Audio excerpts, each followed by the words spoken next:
13তম শতাব্দীর শুরুর দিকে মদিনা মনোয়ারা ছিল শান্তির এক প্রতীক।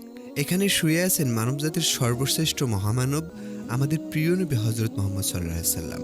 হাজার হাজার মুসলিম প্রতিদিন দূর দূরান্ত থেকে আসেন এই পবিত্র স্থান জিয়ারত করতে। কিন্তু মদিনার এই শান্ত পরিবেশের পেছনে লুকিয়েছিল এক গভীর ষড়যন্ত্র। ক্রুসেডারদের তীব্র আক্রমণের মুখে জেরুজালেম এবং আশেপাশের মুসলিম ভূমি তখন হুমকির মুখে। তাদের লক্ষ্য শুধু ভূমি দখল করা ছিল না, বরং ইসলামের মূল প্রাণকেন্দ্রে আঘাত করা। তারা বিশ্বাস করত, যদি তারা রাসূল সাল্লাল্লাহু আলাইহি সাল্লামের দেহ মোবারক চুরি করে ইউরোপে নিয়ে যেতে পারে, তবে মুসলিমদের মনোবল চিরতরে ভেঙে যাবে। এটি হবে ইসলামের প্রতি তাদের চূড়ান্ত বিজয়। কিন্তু তারা জানতো না যে রাসূল সাল্লাল্লাহু আলাইহি সাল্লামের রওজা মুবারকের উপর আল্লাহর বিশেষ সুরক্ষা রয়েছে। এই সুরক্ষা এমন এক অলৌকিক প্রাচীর যা ভেদ করার সাধ্য কোনো মানুষের নেই। ফ্রান্সের রাজা এবং একজন ক্রুসেডার কমান্ডার, যাদের মন ছিল ঘৃণার বিদ্বেষে পূর্ণ, তারা এই ঘৃণ্য ষড়যন্ত্রের মূল হোতা ছিলেন। তাদের লক্ষ্য ছিল সুদূর মদিনায়। তারা দুজন সুদক্ষ গুপ্তচরকে বেছে নিল, যারা ছিল চেহারা আচরণে পুরোপুরি আরবদের অধিবাসীর মতো। তাদের কথা বলার ধরন, চালচলন, পোশাক সবকিছু ছিল এমন যে কেউ তাদেরকে সহজে সন্দেহ করতে পারবে না। তাদের চূড়ান্ত নির্দেশনা দেওয়া হলো, মদিনায় প্রবেশ করো, রাসূল সাল্লাল্লাহু আলাইহি সাল্লামের রওজার কাছে একটি বাড়ি ভাড়া করো এবং রাতে রাতে একটি গোপন টানেল খনন করে পবিত্র দেহ মোবারক চুরি করো। তাদের প্রচুর অর্থ সম্পদ দেওয়া হলো যাতে তারা মদিনায় সহজেই মিশে যেতে পারে। এই গুপ্তচররা মদিনার উদ্দেশ্যে রওনা দিলে তাদের অন্তরে ছিল শয়তানের উদ্দেশ্য আর চোখে ছিল ঘৃণার আগুন। এই দুজন গুপ্তচর মদিনায় পৌঁছানোর পর নিজেদেরকে একজন সাধারণ শায়েখ হিসেবে পরিচয় দিল। তারা মদিনার স্থানীয় ভাষায় কথা বলতো এবং সবার সাথে মিশে যেত। দিনের বেলায় তারা অত্যন্ত ধার্মিকতার ভান করত, 5 ওয়াক্ত নামাজ পড়ত, দরিদ্রদের খাবার দিত, আবার সাধারণ মানুষের সাথে গভীর মনোযোগ দিয়ে দিনে আলোচনা করত। তাদের এই ভণ্ডামিপূর্ণ আচরণ দেখে কেউ তাদের উপর বিন্দুমাত্র সন্দেহ করত না। তারা এমন এক বাড়ি ভাড়া নিয়েছিল যা ছিল রাসূল সাল্লাল্লাহু আলাইহি সাল্লামের রওজা মুবারক একেবারে লাগোয়া। রাতের আধার ঘনিয়ে এলে যখন পুরো শহর ঘুমিয়ে পড়তো, তখন তাদের আসল রূপ বেরিয়ে আসতো। তারা গোপনে তাদের বাড়ির মেঝে খুঁড়ে টানেল খনন করা শুরু করলো। এই খনন কাজ ছিল অত্যন্ত বিপজ্জনক ও কঠোর। দিনের পর দিন তারা নীরবে, অতি সতর্কতার সাথে টানেল খুঁড়ে যাচ্ছিল।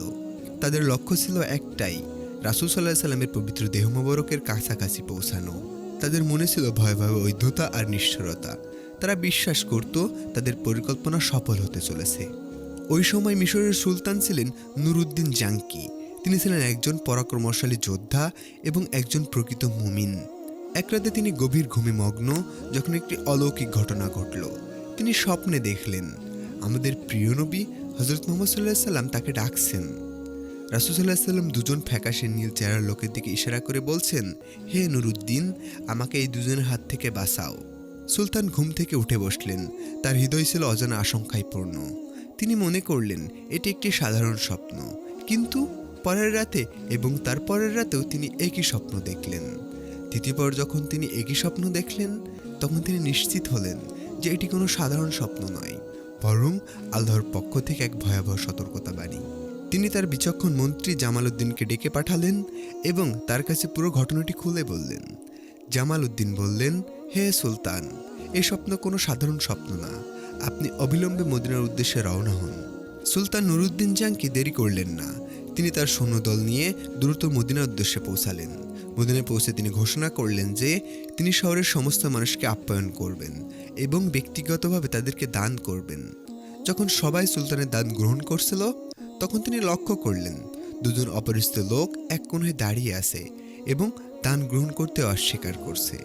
সুলতানের স্বপ্ন এবং এই দুজনের চেহারা মিলে যাওয়ায় তিনি নিশ্চিত হলেন যে এরাই সেই শয়তানি চক্রের সদস্য। সুলতান কঠোরভাবে তাদের জেরা করলেন।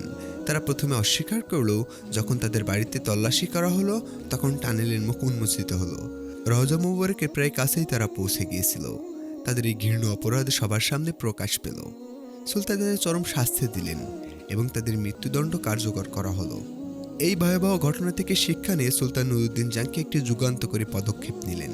তিনি আদেশ দিলেন রাসূল সাল্লাল্লাহু আলাইহি সাল্লামের রওজা মুবারক চারপাশে একটি গভীর পরীক্ষা খনন করা হোক। এরপর সেই পরীক্ষাটি গলিত সীসা দিয়ে পূর্ণ করে দেওয়া হলো, যাতে ভবিষ্যতে কেউ টানেল খুঁড়ে রাসূল সাল্লাল্লাহু আলাইহি সাল্লামের রওজা মুবারক কাছে পৌঁছাতে না পারে। হীরা জমে পাথরের মতো শক্ত হয়ে গেলে এবং রজমৌরকে চারিদিকে একটি দুর্লভ সুরক্ষা প্রাচীর তৈরি হলো। এই অলৌকিক ঘটনা মুসলিম বিশ্বাসকে আরও দৃঢ় করল। এটি প্রমাণ করে যে রাসূল সাল্লাল্লাহু আলাইহি ওয়াসাল্লামের দেহ মোবারক এবং তার সম্মান রক্ষার জন্য আল্লাহ তাআলা নিজেই ব্যবস্থা করেন। শত্রুদের হাজারো ষড়যন্ত্র সত্ত্বেও আল্লাহর করুণা ও সুরক্ষা সর্বদা রাসূল সাল্লাল্লাহু আলাইহি ওয়াসাল্লামের সাথে রয়েছে এবং কিয়ামত পর্যন্ত থাকবে। এই ঘটনা আমাদের শিখিয়ে যায় আল্লাহর ইচ্ছা ছাড়া কেউ তার পবিত্রতার উপর আঘাত হানতে পারে না। আল্লাহ তার প্রিয় রাসূলের পবিত্রতা ও মর্যাদা রক্ষা করেছেন এবং এই ঘটনা তার উজ্জ্বল দৃষ্টান্ত। আমাদের এই ভিডিওটি যদি আপনার ভালো লেগে থাকে তাহলে একটা লাইক দিন এবং আমাদের চ্যানেলটি সাবস্ক্রাইব করুন। আপনার একটা সাবস্ক্রাইবই আমাদের পরবর্তী ভিডিও তৈরি করার অনুপ্রেরণা যোগায়। পরবর্তী কোনো ভিডিও আসা পর্যন্ত আপনারা ভালো এবং সুস্থ থাকুন। ধন্যবাদ সবাইকে।